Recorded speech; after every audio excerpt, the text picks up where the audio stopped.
BUSP atau kedua-duanya.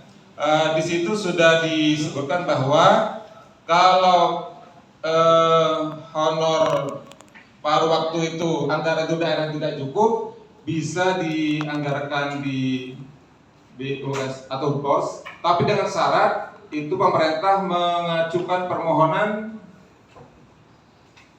kepada Kemendikbudristek atas penggunaan dana BOS itu untuk honor guru dan tenaga kependidikan yang diangkat berdasarkan Kemenpan 16 tahun 2025 apabila setelah dilakukan analisis dan perhitungan APBD pemerintah daerah tidak cukup memenuhi kebutuhan anggaran. Jadi itu tetap harus mengajukan permohonan. Jadi harus salah satu, tidak kedua-duanya. Misalkan dari APBD sudah dapat, kemudian di sekolah minta tambahan BOS, itu tidak bisa. Jadi kalau sudah dari daerah dapat, ya dari BOS tidak bisa.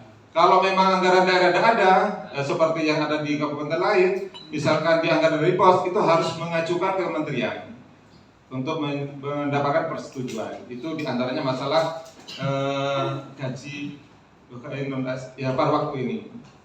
Kami masalah anggaran, kami tidak bisa menyebutkan berapa yang karena masih tahap pembicaraan. Kalau dari kami mengajukannya semaksimal mungkin, tapi melihat anggaran dan sebagainya, otomatis kami belum ada keputusan masalah itu, masalah penhonoran ini, sehingga kami tidak berani menyebutkan berapa, tapi pada prinsipnya disesuaikan dengan gaji sebelumnya, paling tidak sampai di bawahnya, paling tidak minimal sama atau di atasnya, kami usahakan seperti itu. Tapi kalau pada prinsipnya ya kami sebesar setinggi-tingginya karena itu kesejahteraan. Kami mengerti bahwa guru itu harus kesejahteraan diperhatikan. Jadi kami tidak bisa menyebutkan itu. Kemudian masalah masalah tadi, masalah yang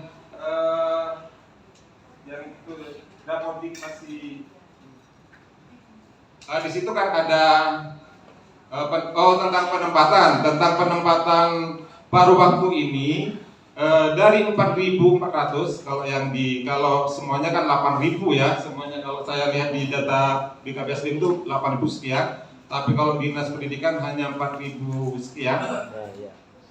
Besarnya memang 4.000 berapa? 4.500 ya. Iya, 4.405. Oke, sekitar itu pokoknya 4.000 lebih.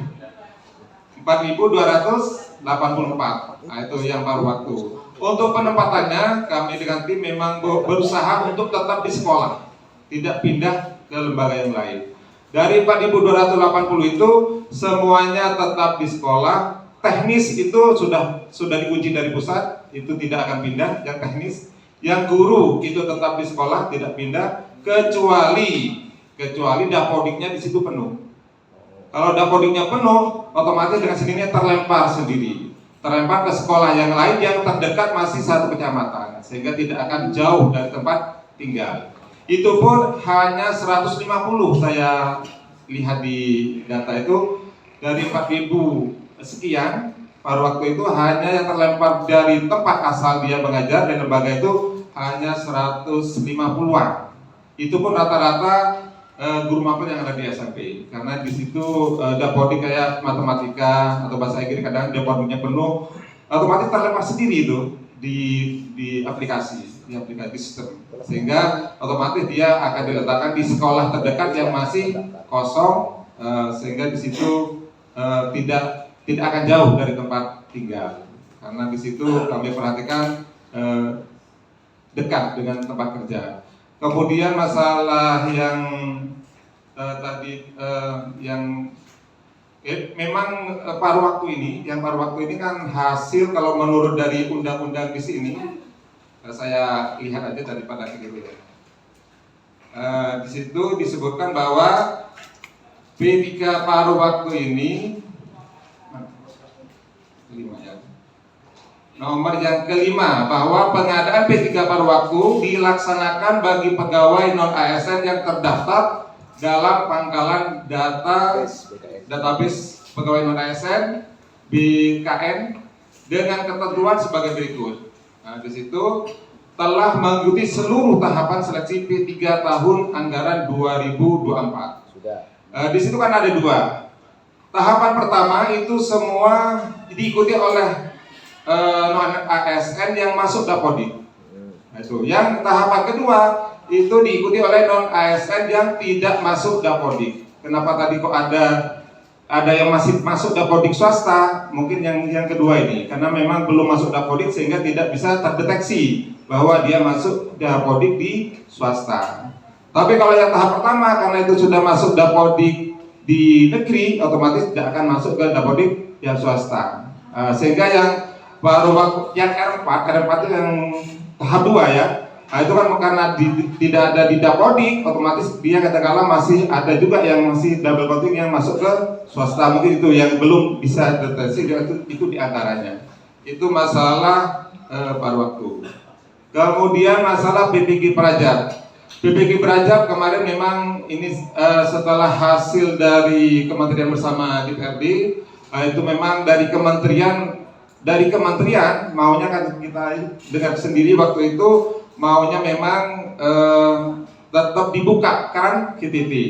Tapi karena Menteri Pendidikan kan mengetahui di lapangan memang banyak kelas kosong dan butuh guru sehingga maunya dibuka keran KTT TDT. Tapi setelah konsultasi dengan Menteri PAN, BKN, mereka kekeh tidak mau membuka itu. Hanya bisa membuka lewat jalur PNS atau P3K. Kemudian pada tanggal 2 November kemarin, hasil pertemuan kita waktu di PRD itu ditindaklanjuti oleh Direktorat P3K atau PPG Praja. Ditindaklanjuti mengundang dari Dinas Pendidikan, BKKSDM dan BPKAD. Nah, ini sebenarnya sekarang ini BPKAD perlu diundang yang punya anggaran sebenarnya. Hanya terlewati, tidak masalah. Waktu itu dari 3 orang ini diundang untuk membicarakan masalah yang pertama itu rekonsiliasi data kebutuhan guru. Kemudian kedua, menyusun langkah strategis terkait mekanisme pemenuhan kekosongan guru di satuan pendidikan. Nah, itu diantaranya itu. Dari hasil itu, kebutuhan guru yang ada di kami, dari data yang kami itu 1.700, itu kekurangannya dari data kami. Kemudian langkah strategisnya bagaimana ke depan 2026 ini mengangkat lowongan. Langkah-langkahnya di situ disebutkan bahwa tergantung anggaran di daerah. Yang punya anggaran adalah BPKAD. Di situ makanya ini akan setelah kami pulang dari Jakarta bertiga itu kemudian ada surat permohonan dengan pendapat dengan Bupati dari BPG Praja.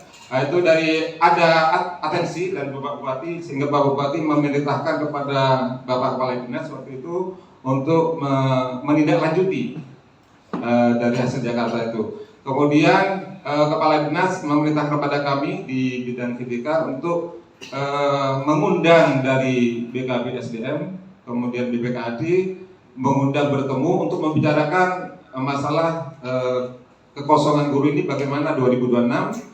Kalau memang dianggarkan mampunya berapa yang diajukan. Kalau sudah ketemu nanti suruh membuat permohonan kepada Menteri PAN RI.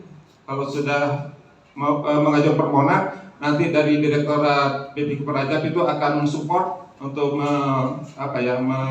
mensupport menghubungi daerah Kementerian BKN, Menteri PAN RI dan Menteri Dalam Negeri. Bahkan dari peserta itu jangan lupa Pak juga Menteri Keuangan anggarannya supaya ditambah. Nah, itu diantaranya seperti itu. Jadi itu dari hasil tentang PPG Praja ya, yang harapannya agar diangkat. Jadi itu masih proses pembicaraan, melihat anggaran mampunya berapa nanti akan masih dibicarakan itu sehingga tidak bisa menentukan berapa untuk 2006 ini lowongan sebagainya itu belum ada keputusan, masih proses ini.